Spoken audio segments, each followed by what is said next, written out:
Hablar del duelo que se produce cuando alguien se suicida siempre genera mucho dolor. Por eso, antes de tener que elaborar el duelo porque alguien se suicida, lo mejor es prevenir ese suicidio. ¿Qué es el suicidio? El suicidio es la muerte autoinfligida, o sea, es matarse a uno mismo, pero hacerlo de manera intencionada, no de manera accidental, porque hay gente que se produce la muerte de manera accidental y eso no es un suicidio. Para que haya suicidio, tiene que haber la intencionalidad de suicidarse, de matarse. Entonces, es autoinfligirse la muerte de manera premeditada, Ese es el suicidio. Cuando uno habla del suicidio, lo puede hacer de múltiples maneras. Si uno está dando una cátedra universitaria, obviamente lo que esperan los universitarios, lo que esperarían los alumnos, es que uno hable de si hay algunos marcadores específicos para investigar, para determinar, para definir si una persona se va a suicidar. Si uno está hablando con el público en general, obviamente lo que espera el público general es que uno hable de qué hacer con alguien que dice que se va a suicidar o que hace un intento de suicidio. Quiere aclarar si eso es simplemente por llamar la atención o si realmente lo que quiere es morirse. Si uno está hablando con las personas que tienen que elaborar el duelo por alguien que se suicidó, obviamente de lo que más quisieran hablar es de si ellos tienen o no la culpa por no haber logrado detectar a tiempo que su familiar o su amigo o su compañero o su compañero se iba a suicidar. Por eso abordar el tema aparentemente es muy complejo, pero vamos a intentar hacerlo desde múltiples facetas para intentar entonces desde ahí que cada uno pueda resolver las inquietudes y las expectativas por las cuales vino hoy a esta conferencia. Lo primero que hay que decir frente al suicidio es que uno tiene que hablar de ideas suicidas, de gestos suicidas, de intentos de suicidio y de suicidio. Hay estudios de población general que llegan a decir que hasta un 30%, o sea, 1 de cada 3 personas alguna vez en la vida ha tenido ideas suicidas. Y casi que uno diría, pues si un 30% en la vida ha tenido ideas suicidas es como algo muy normal. ¿Y qué lo llevaría entonces a uno a tener ideas suicidas? Y lo que lo podría llevar a uno a tener ideas suicidas son entonces factores que van desde lo psicológico, desde lo físico, desde lo social, que lo colocan a uno en situaciones donde a veces piensa que la muerte es la única solución. Entonces, uno puede tener ideaciones suicidas porque le diagnostican una enfermedad aparentemente muy grave o imaginariamente muy grave o realmente muy grave. Entonces a uno le diagnostican un cáncer, le diagnostican una enfermedad muy asustadora como una diabetes, a veces algo no tan asustador como una hipertensión, le diagnostican un hipotiroidismo, le diagnostican cualquier cosa que no entendió que le dijo el médico y piensa que esa cosa es muy grave, entonces empieza a pensar quedarme sufriendo en este mundo, lo mejor sería suicidar.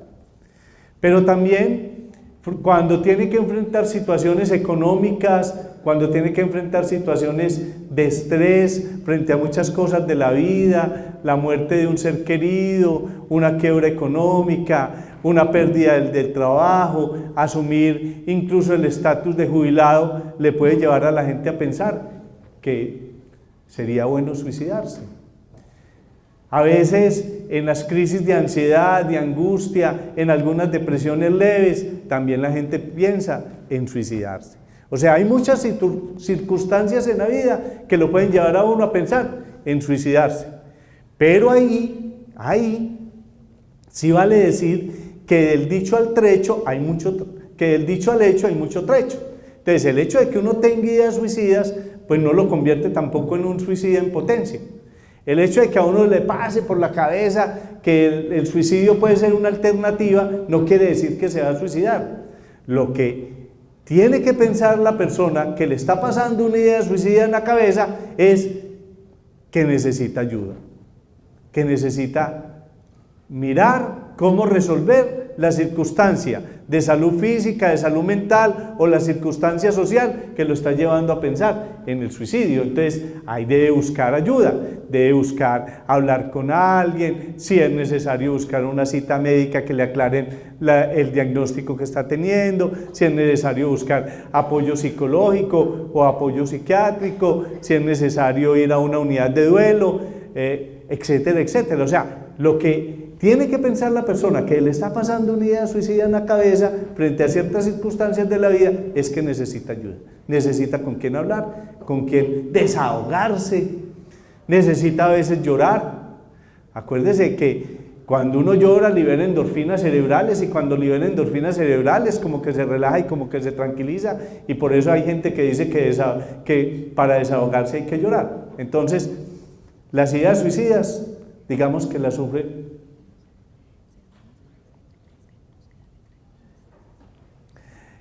Cuando se tienen ideas suicidas, entonces es un campanazo para buscar ayuda. Después viene lo que es el gesto suicida. Hay personas que hacen gestos suicidas, hay personas que no se quieren suicidar, pero hay circunstancias de la vida que las angustia tanto, que las acorrala tanto, que las desespera tanto, que piensan, qué bueno dormir unos días, un mes entero y despertarme y que mágicamente se hayan resuelto todos mis problemas. Entonces piensa en que qué bueno dormir, qué bueno dormirme y olvidarme de todas las cosas que me están pasando, y va y se toma una cantidad de somníferos o de pastillas que tiene en la casa con la idea no de matarse, sino de descansar, de relajarse, dormir y que cuando despierte mágicamente todo se haya resuelto. Entonces miren que ahí no podemos utilizar en definitiva que lo que quiere es morirse, o sea que va a haber una muerte pensada, autoinfligida, sino que lo que hay ahí es como una necesidad de un escape de esas cosas agobiantes que tiene en la vida, y a veces se le va la mano y se suicida. Pero como lo hizo, como no le podemos ir a preguntar, venga, usted dice que quería morir o se quería dormir, entonces ahí estamos frente a un suicidio. Pero la mayoría de la gente que hace esos gestos suicidas no se mueren. Son aquellas personas que entonces tenemos que llevar a los servicios de urgencia, que en los servicios de urgencias a veces, qué pesar, pero es la verdad, no lo maltratan, no las maltratan, les pasan una sonda nasogástrica que hay que pasarla, pero a veces las pasan con tanta rabia, con tanto, con tanta violencia que les hacen daños en sus vías respiratorias, simplemente con el concepto de que para que aprenda, para que haga las cosas. No, las personas que hacen gestos suicidas no lo están haciendo en ese llamar la atención simplemente por llamar la atención, no, es porque algo en ellas hace que necesita que alguien los mire, que alguien se detenga a pensar qué les está pasando, que alguien les ayude, que alguien se digne tener en cuenta que algo le está sucediendo y que esa es un llamado y una pedida de ayuda. No es la más normal, no es la más sana, obviamente, pero es un pedido de ayuda. Y cuando uno pide ayuda, lo que menos espera es que lo maltraten y lo agredan, pero a veces pasa eso. Entonces, ese gesto suicida se sucede mucho más que los suicidios. Se dice que en el mundo aproximadamente hay 20 millones de gestos suicidas en el año, 20 millones de personas que se interpreta que hicieron algo que les podría haber causado la muerte, que son gestos suicidas. Y que lo que están haciendo es pedir ayuda. Y a veces las personas no lo entienden. Por eso, cuando a un servicio de urgencias, cuando a un hospital llega alguien que hizo un gesto suicida, no debería salir de ese hospital hasta tanto haya sido atendido por psicología, por psiquiatría, hasta tanto no se le haya escuchado al menos y se le haya hecho una intervención en crisis y se haya establecido toda una línea y todo un patrón de cómo va a ser la atención para esa persona. ¿A dónde la vamos a remitir? ¿Debe salir con la cita? ¿Debe salir con el apoyo de la familia? ¿Se le debe ayudar a la familia a resolver la angustia que está viviendo en ese momento? Esa es la verdadera atención, no simplemente hacerle el lavado gástrico, sino que debe salir con todo ese soporte. Y hay algunos factores que nos tienen que llevar a pensar que antes de darle salida de un hospital debería de pensarse en una hospitalización, porque si tenemos una persona que está resolviendo un duelo, que tiene pocos recursos de una red social o familiar que lo apoye, que tiene consumo de drogas o es alcohólico o alcohólica, que tiene una enfermedad mental que no está siendo tratada en ese momento, sí diagnosticada, pero no está recibiendo un tratamiento adecuado, entonces esa persona es muy factible que si la dejamos salir del hospital, si la dejamos salir simplemente resolviendo la crisis de urgencia por ese gesto suicida, termine suicidándose. Se sabe que de las personas que se suicidan, el 20% de ellas mínimo ya había hecho un gesto suicida en la vida, ya había hecho un gesto suicida. Entonces, por eso, uno de los elementos fundamentales que hay que tener en cuenta, y uno como familia también lo tiene que tener en cuenta, es que si algún familiar de uno hace un gesto suicida y vamos a un hospital, debemos de exigir que más allá de la atención médica haya una atención psicológica, que se analice todo el panorama de qué está sucediendo y si hay que dejar hospitalizado y hay que trasladar a una unidad de salud mental, se debe dejar de trasladar a una unidad de salud mental.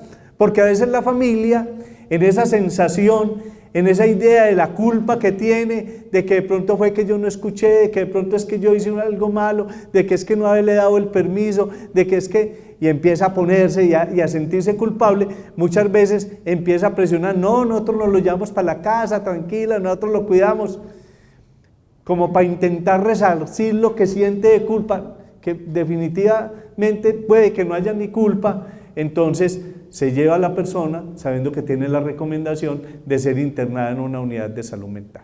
¿Para qué? Para poder hacer y estabilizar todos aquellos problemas de salud mental que pueda estar teniendo, o para poder aclarar básicamente también todo el esquema mental de por qué llegó a la idea del suicidio o por qué consideró que hacer ese acto de tomarse las pastillas o tirarse por algo era como una alternativa.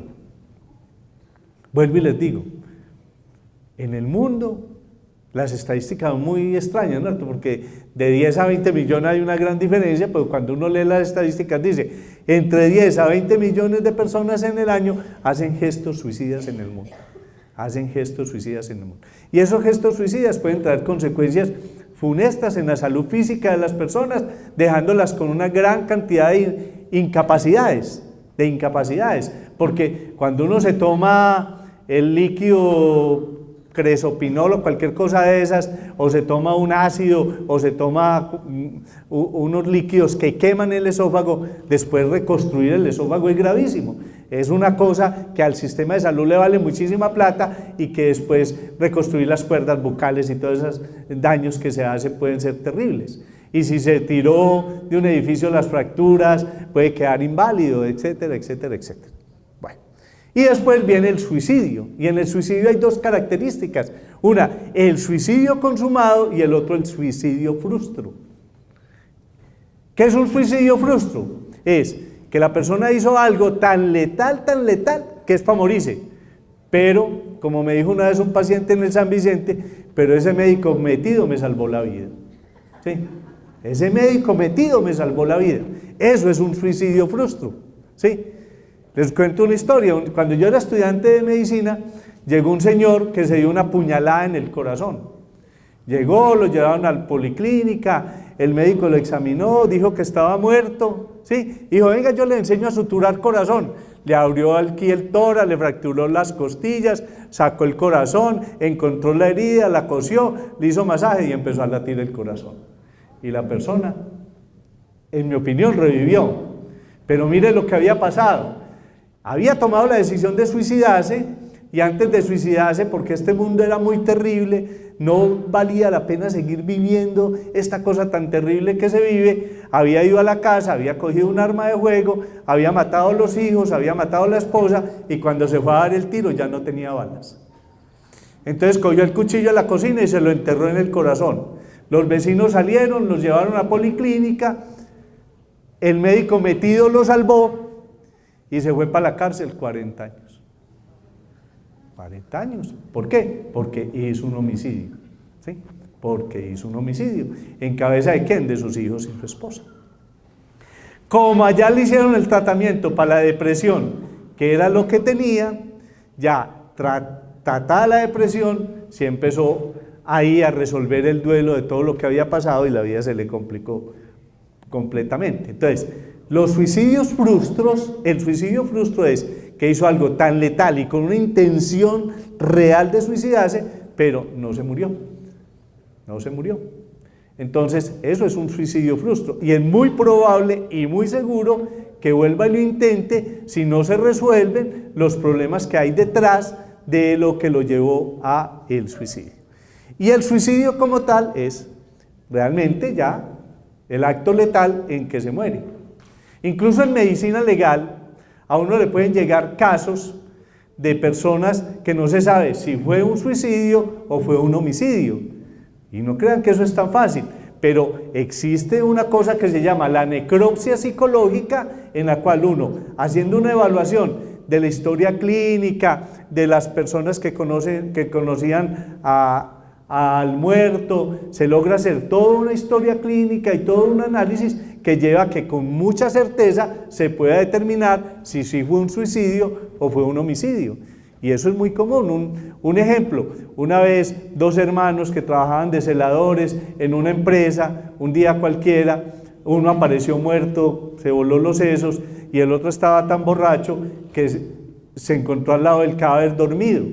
Y los dos, las huellas en la escopeta tenía huellas de los dos hermanos, y el que se despertó en medio de su borrachera no sabía y nunca, porque hay gente que se emborracha y se enlaguna, no supo qué pasó. Entonces, ¿usted mató a su hermano? Yo no sé. ¿Usted lo mató? No sé. Entonces, hubo que hacer todo un análisis de una necropsia psicológica a través de la cual logramos determinar que el muerto se había suicidado. Desde hacía 2 semanas estaba muy triste, había peleado con la novia, estaba llorando mucho, le había dicho a la mamá y a otro familiar que la vida no valía la pena, que él estaba como pensando en suicidarse. Empezamos a analizar y alguna vez había hecho, mucho más joven, un gesto suicida, se había tomado unas pastillas, a los amigos siempre les hablaba de lo maluco que era la vida, etcétera, etcétera. Entonces uno hace todo un análisis y encuentra que era un suicidio. Entonces, eso es el suicidio, eso es lo que sucede. ¿Quiénes se suicidan más? Se suicidan más los hombres que las mujeres.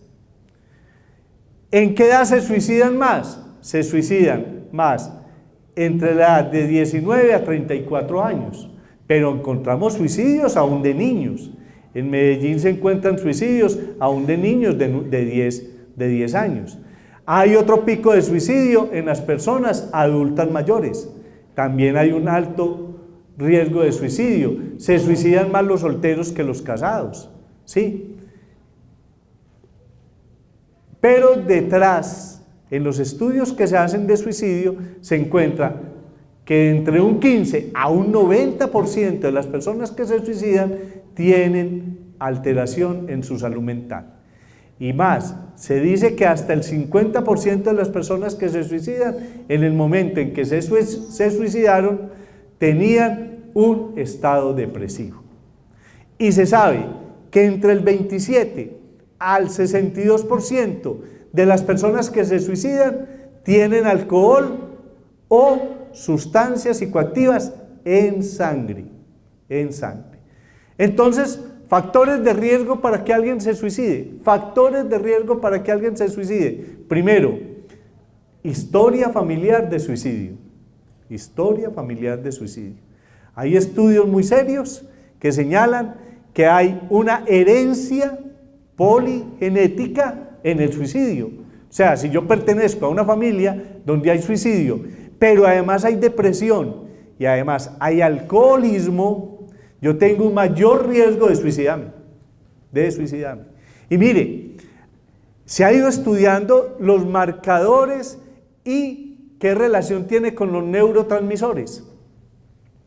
Hablar de depresión, y mire que les he dicho que casi el 50% de las personas que se suicidan al momento de suicidarse se puede considerar, después de hacer el análisis de la historia clínica, que estaban depresivos, se ha ido estudiando si hay algunos predictores desde exámenes de laboratorio que nos permitan saber si se puede suicidar a alguien o no.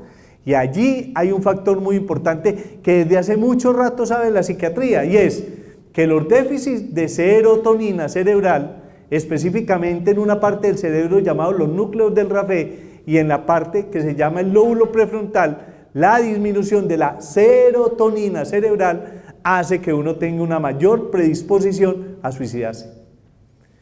Y se sabe que hay una alteración en el eje que va de la hipófisis, el tálamo y las suprarrenales, con altas descargas de cortisol, que en esas personas que se estresan muy fácil y que son muy ansiosas, también tienen un mayor riesgo suicida. Y se sabe que hay unas alteraciones en unos receptores de otro neurotransmisor cerebral, que es la noradrenalina, que está implicada en los ataques de pánico y en los trastornos de ansiedad, que también predispone a que las personas se suiciden. Se sabe que hay personas que tienen problemas con hipocolesterol, o sea, en vez de ser altas en colesterol, tienen muy bajas cantidades de colesterol, que también parece que tiene relación con el suicidio. O sea, el suicidio tiene una predisposición genética y tiene unos marcadores biológicos. Entonces, un alto factor de riesgo para suicidarse, que en la familia de uno haya suicidio. Y un alto factor de riesgo para suicidarse, que uno tenga una enfermedad mental no tratada, principalmente depresión, trastorno afectivo bipolar, esquizofrenia, trastornos de la personalidad, especialmente el limítrofe. Esas 4 enfermedades, la depresión, la esquizofrenia, la bipolaridad y los trastornos de personalidad, fundamentalmente el trastorno limítrofe de la personalidad, es un factor de riesgo para suicidarse. Otro factor de riesgo para el suicidio es haber cometido gestos suicidas. Entonces aquí es donde siempre le dice uno a la población, a la gente, en el suicidio, perro que ladra sí muerde. Perro que ladra sin muerte. Ah, no, como dice ese vive intentando suicidarse y no lo logra. Algún día lo logra. Ahora, hay que diferenciar una cosa. Ahora está muy de moda que muchos jóvenes, incluso con trastornos pues, de la personalidad, se nos estén cortando los brazos, haciéndose cortadas muy superficiales donde medio sangran, pero les duele. Esos no están haciendo ni siquiera gestos suicidas, eso es otra cosa, es una experimentación permanente del dolor, supuestamente porque a través del dolor descargan la ansiedad. Eso no quiere decir que esos jóvenes se nos van a suicidar, pero muchos de esos jóvenes que hacen el estarse cortando y autoagrediendo para sentir dolor, porque supuestamente a través del dolor descargan la ansiedad, tienen un trastorno de personalidad. Y si ese trastorno de personalidad reúne requisitos para considerar que un trastorno de personalidad limítrofe, sí tiene mucho riesgo de suicidarse. Entonces, por eso hay que ir armando un cuadro clínico, hay que hacer una muy buena historia. ¿Quién más tiene riesgo suicida con enfermedades mentales? Los anoréxicos, los anoréxicos. Eso es un factor de riesgo. Otros factores de riesgo para suicidarse: el alcoholismo y el consumo de sustancias psicoactivas.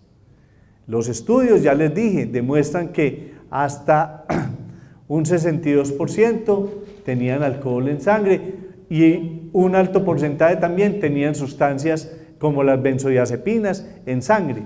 ¿Por qué? Porque en la medida en que pueden ser depresivos, empiezan a tomar licor, el licor los desinhibe, les quita el miedo de hacer el acto y hacen el acto suicida. Entonces, hay una relación muy alta entre el suicidio y la impulsividad.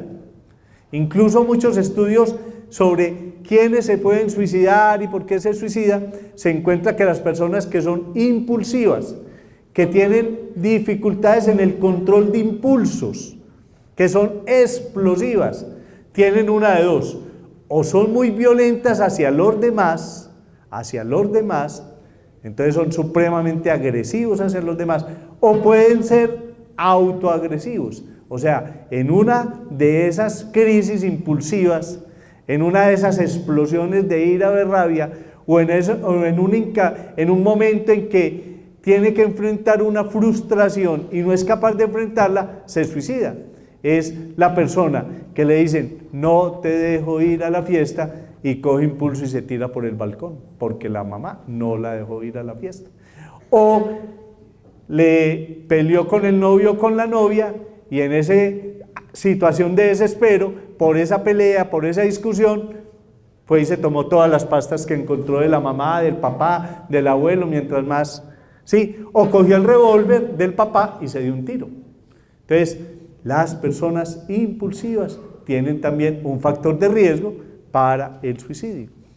¿Qué otro factor de riesgo existe? El que le diagnostiquen a uno ciertas enfermedades orgánicas. Las personas que tienen dolor crónico tienen una alta posibilidad de incurrir en suicidio.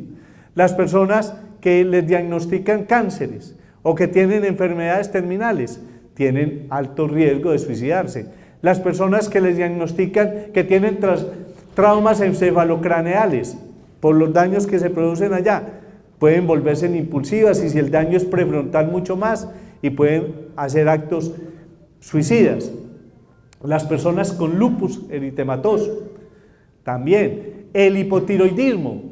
Mire, todo paciente que va a un consultorio psiquiátrico por cuadros de depresión y ansiedad, mínimo, debería salir con una orden de laboratorio para estudiarse la tiroides, porque muchas de las manifestaciones tempranas del hipotiroidismo son manifestaciones depresivas y ansiosas, y esas depresiones pueden llevarlo a uno a que se suicide.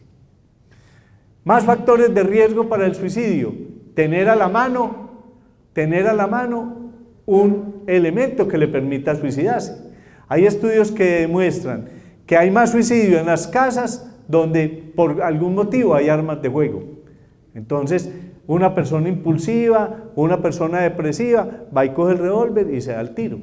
Aunque la mayoría de los suicidios se dan por ahorcamiento, la mayoría de los suicidios en el mundo son por ahorcamiento, por consumo de sustancias tóxicas, fundamentalmente pesticidas, y en el campo pues es el pan nuestro de cada día, por el consumo de medicamentos en exceso, por asfixia, por armas de fuego o por tirarse al vacío. Pero mire que las cosas también se dan como por moda. Aquí en Medellín es histórico las personas que se tiraban en el Palacio Nacional. En el Palacio Nacional, que es donde ahora venden tenis, allá quedaban los juzgados, en el último piso, para pasar de una parte donde estaban los juzgados a donde ya los llevaban para ser detenidos, a pagar la condena, había como un puentecito y por ahí se tiraron muchos. Ahora se tiran desde allí del Palacio del Frente, sí, de allí, eso, de la parte de atrás, sí, pero en el Palacio Nacional existe esa historia. En el viaducto de Pereira, ¿Se acuerdan toda la historia del viaducto de Pereira? Hasta que tuvieron que ponerle a eso rejas, alambres de púa, y ya nadie es capaz de tirarse porque es imposible, pero mucha gente se tiró.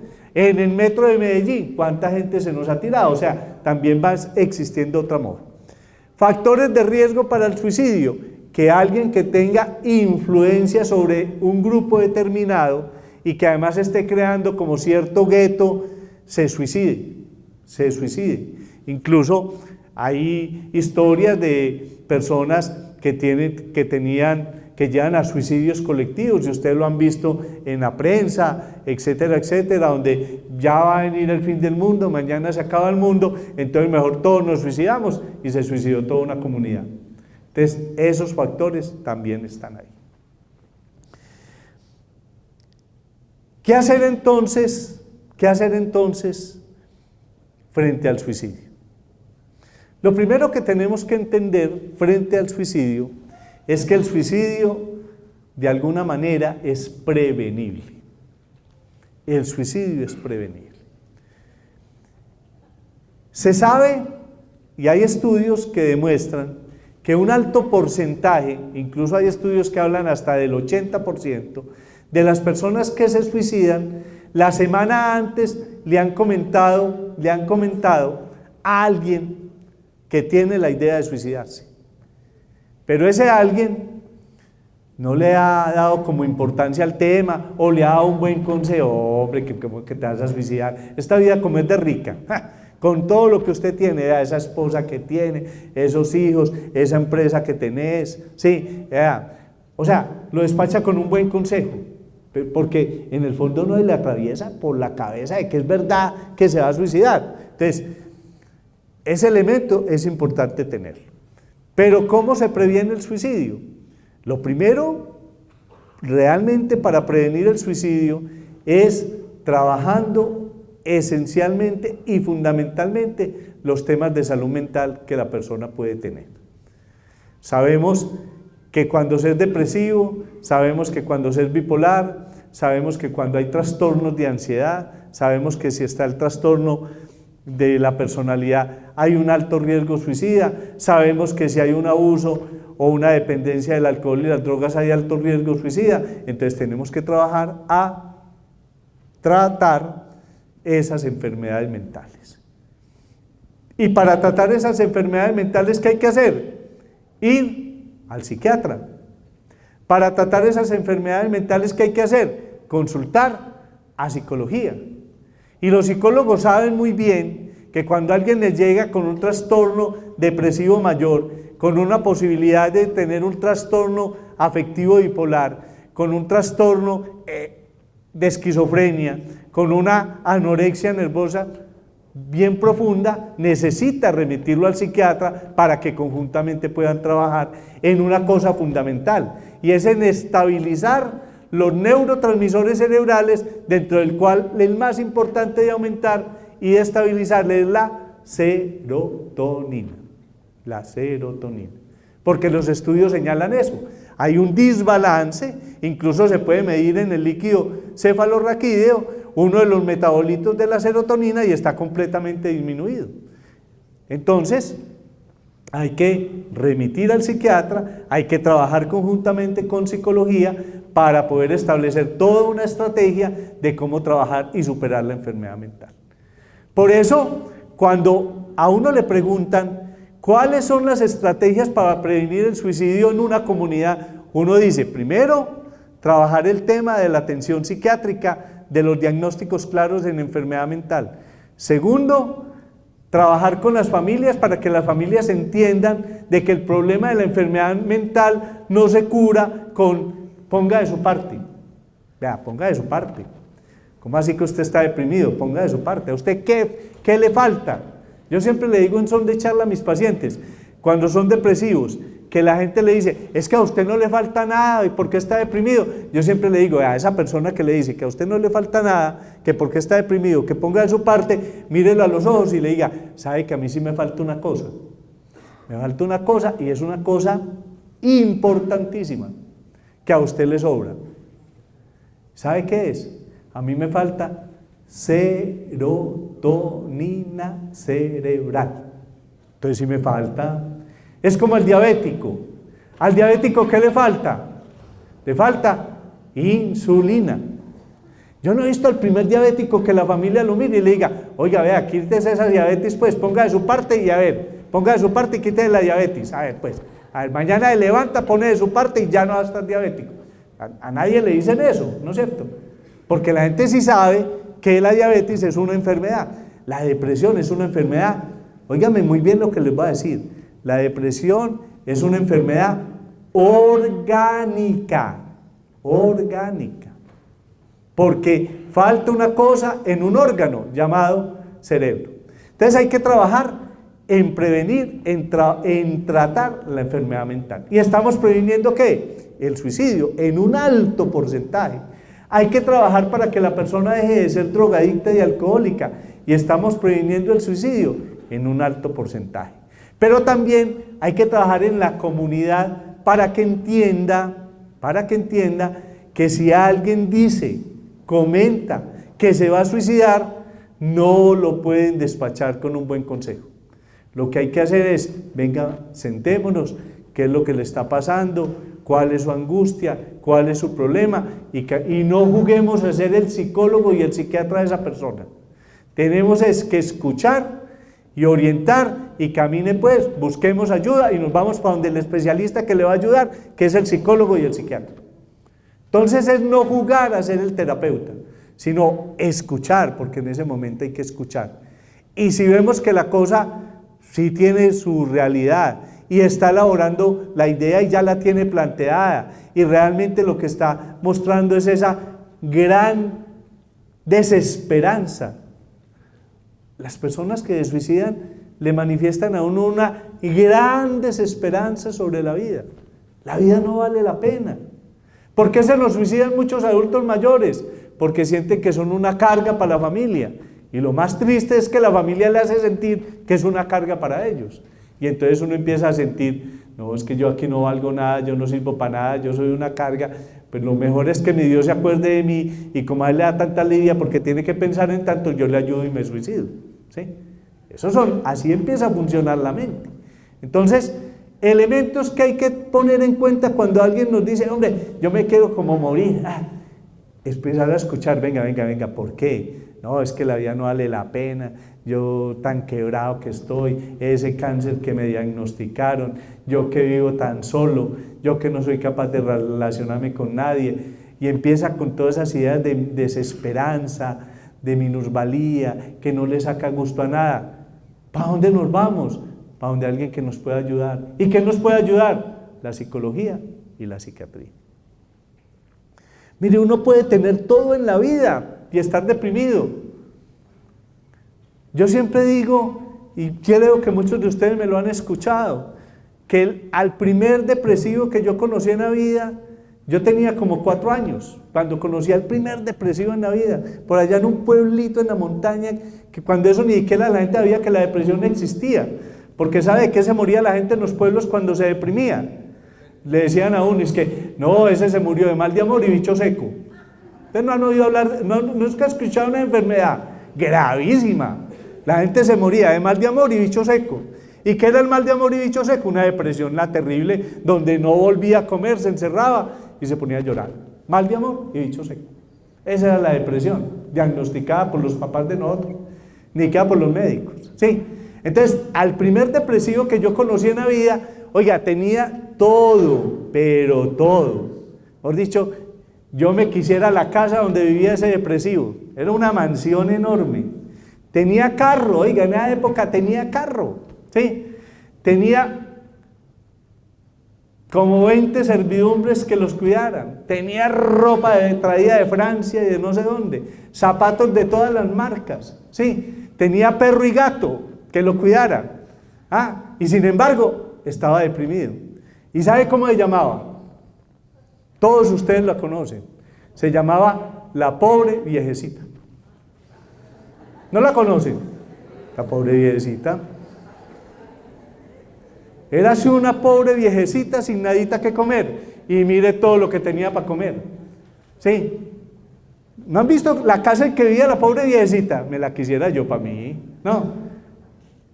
Esa pobre viejecita a la que supuestamente no le faltaba nada, le faltaba serotonina en el cerebro. Estaba deprimida. El cuento porque no acaba, pero yo estoy tan seguro que la pobre viejecita terminó suicidándose. Porque Rafael Pombo no sabía que existían los psiquiatras, ni le hizo el diagnóstico, entonces lo más seguro es que terminó suicidándose, ¿sí? Pero miren y verá que todos ustedes conocen a la pobre viejecita que le sobraba de todo y sin embargo estaba deprimida. Y Rafael Pombo a la pobre viejecita, no le digo ponga de su parte, nunca le digo eso, nos contó la pobre viejecita. Entonces, trabajar sobre el suicidio es trabajar para identificar qué posibles causas llevan a alguien a suicidarse.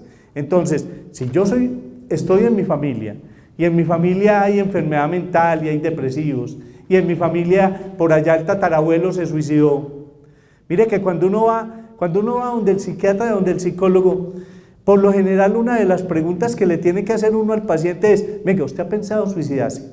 Y a veces la familia abre los ojos así, como si uno le estuviera insinuando el suicidio al paciente. No, uno no le está insinuando el suicidio, uno lo que está buscando es que si el paciente o la paciente está pensando en suicidarse, lo comente, lo diga, porque cuando uno verbaliza las cosas, cuando uno permite que alguien se las analice, cuando uno es capaz de expresar toda esa angustia, toda esa desesperanza, todo eso que está sintiendo, muy probablemente termine no suicidándose, porque logró desahogarse, logró entregarle a alguien lo que estaba sintiendo, y ese alguien, un especialista en salud mental, como el psiquiatra y el psicólogo, lo está ayudando. Entonces, el elemento de la prevención está en escuchar. El tema de la escucha es fundamental. Hablar con la gente no es hablar como una lora mojada. Hablar con la gente, el tema de la comunicación es saber escuchar. Saber escuchar.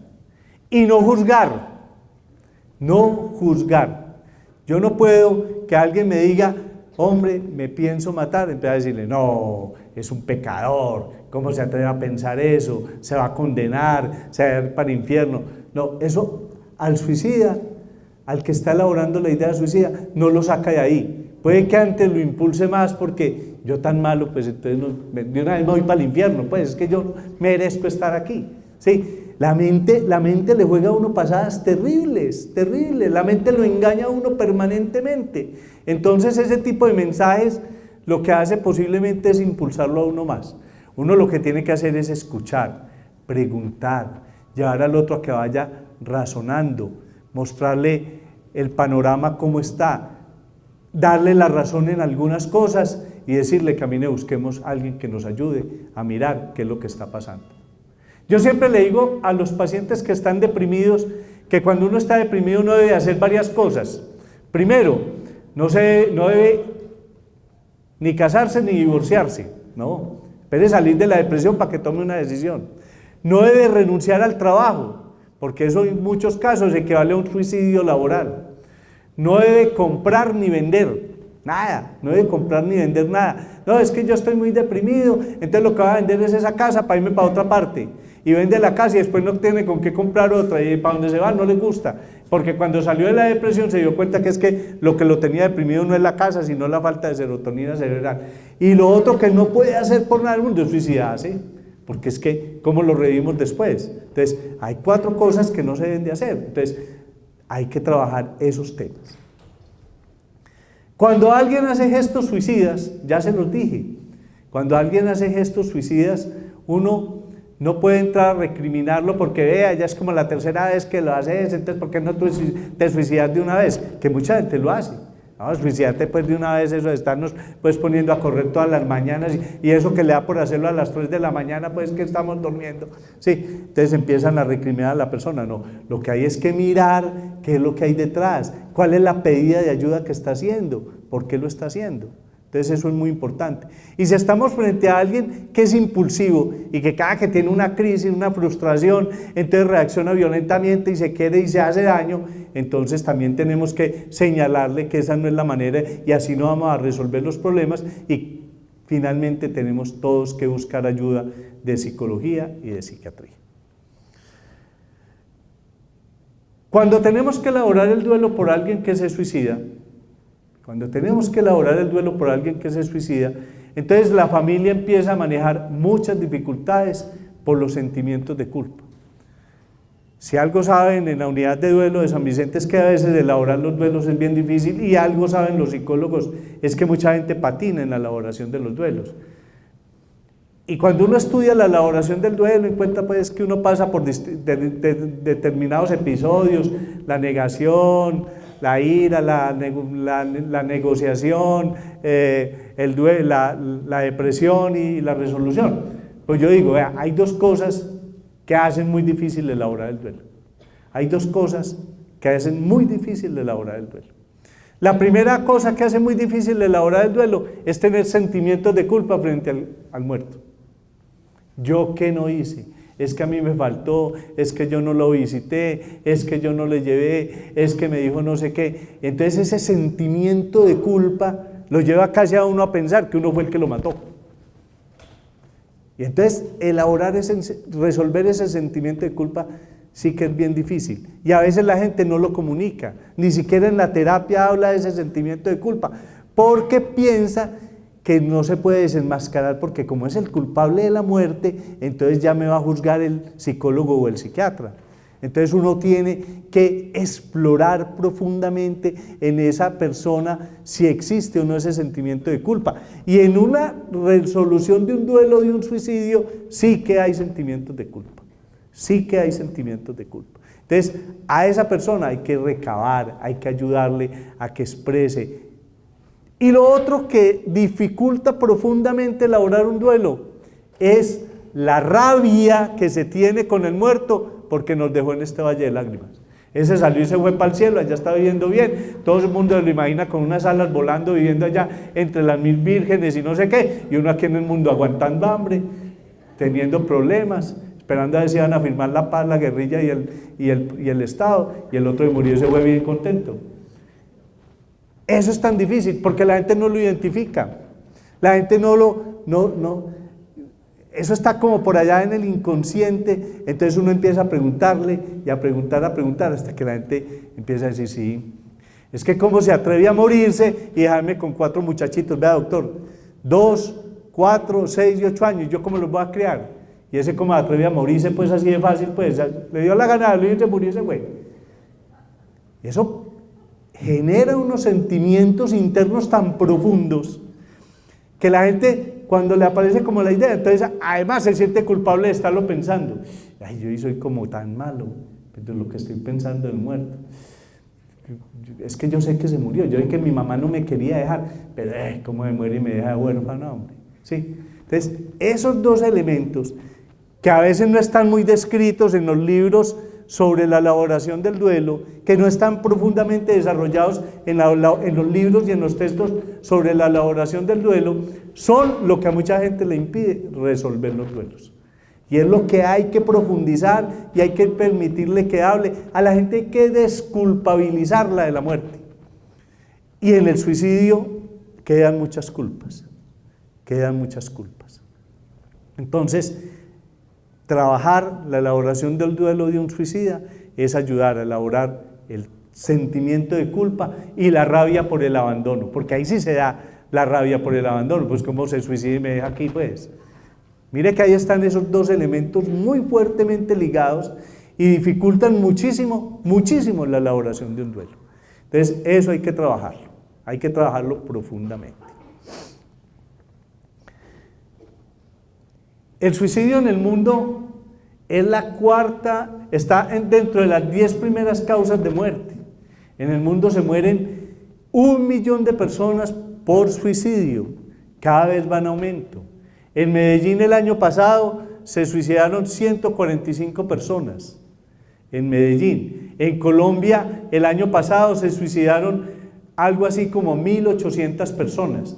El suicidio en Colombia se ha mantenido más o menos estable en una tasa de 4.5 a 4.2 por cada 100.000 habitantes, o sea, no es una patología que haya estado en aumento, pero lo que sí se sabe es que en las épocas de crisis económica, por ejemplo, cuando se quebraron esas pirámides y ahora que se quebró Interbolsa y todo eso, se aumentan los suicidios, porque también hay un factor psicosocial que tiene que ver con lo económico, con la sensación de fracaso y de quiebra que llevan a la gente que tiene cierta predisposición o además tiene algunos elementos asociados psicológicamente, los lleva a suicidarse.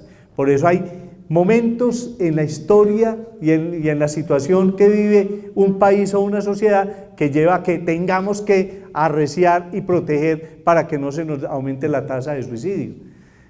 Ahí en el Oriente una vez se suicidó una profesora de un colegio y en esa semana se suicidaron 2 muchachitos por eso, porque se suicida una persona con alta incidencia y reconocimiento y además influencia sobre las personas y entonces se aumenta la tasa de suicidio. Entonces el suicidio hay que estarlo monitoreando permanentemente y si aparece un hecho que nos pueda definir que se va a aumentar el suicidio, entonces hay que aumentar en ese momento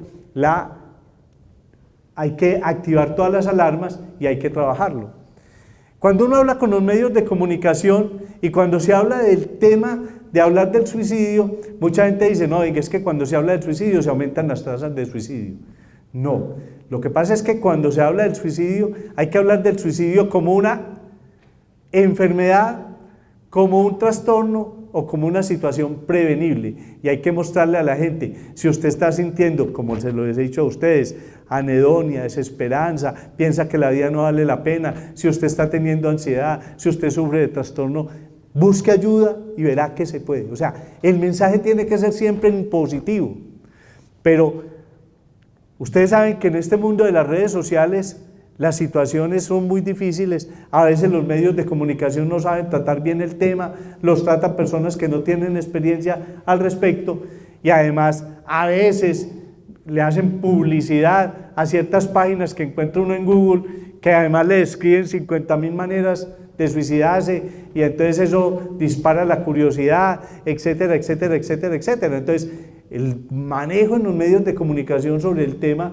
del suicidio tiene que ser tratado muy adecuadamente por especialistas y más cuando suceden cosas como la del niño que en Bello en estos días, o vuelvo y digo, cuando alguien con influencia puede hacer un acto de estos y eso dispara. Seguir hablando del suicidio obviamente tiene mucho que ver, pero yo diría, es fundamental entender que por lo general detrás del suicidio hay una alteración en la salud mental. Es fundamental entender que la gente mientras más impulsiva sea y menos tolerancia a la frustración tenga, más factores de riesgo tiene para suicidarse. Es importante saber que el alcohol y las sustancias psicoactivas están muy relacionadas con el suicidio. Es importante saber que aquel que dice que se va a suicidar tiene mucho riesgo de que realmente lo haga. Y si ya ha hecho varios intentos, la probabilidad de suicidarse cada vez es mayor. Es importante saber que hay una predisposición genética y que si en mi familia hay depresión, suicidio y alcoholismo, si yo me empiezo a deprimir, debo de correr a buscar ayuda y si empiezo a tomar mucho licor, debo de salir a buscar ayuda. Es importante saber que a la gran mayoría de las personas le ha pasado la idea de suicidio algún día por la cabeza, pero que incluso cuando le ha pasado la ha logrado descartar. Pero si la idea viene repetitivamente y repetitivamente está ahí y empieza como a contemplarla como a veces como eso está como hay que pensarlo, hay que buscar ayuda. Esos elementos son fundamentales tenerlos claros. Es fundamental saber que cuando alguien le diga que se está pensando suicidar, no lo despachen con un buen consejo. Y no lo despachen mucho menos con cantaleta. ¿Sí? En ningún libro de medicina dice que ninguna enfermedad se cura con cantaleta, ¿no es cierto? el hecho, ni tampoco lo juzguemos, es escuchemos, hagamos preguntas pertinentes. Bueno, ¿y cómo lo vas a hacer? Para mirar si tiene un plan elaborado, Es importante mirar si adicionalmente, miren, sin ser psiquiatra ni ser psicólogo, adicionalmente saber si realmente hay una gran desesperanza frente a la vida y no jugar a ser terapeuta. O sea, no despachar con un consejo, no despachar con un regaño, pero tampoco quedarnos ahí, pues, y qué más, porque nos vamos llenando de tantas cosas que al final no sabemos qué hacer. No, es, venga, escuchamos, apoyamos, cuente conmigo, pero camine, busquemos que nos ayude. Nos vamos para donde un psicólogo, para donde el psiquiatra, a mirar.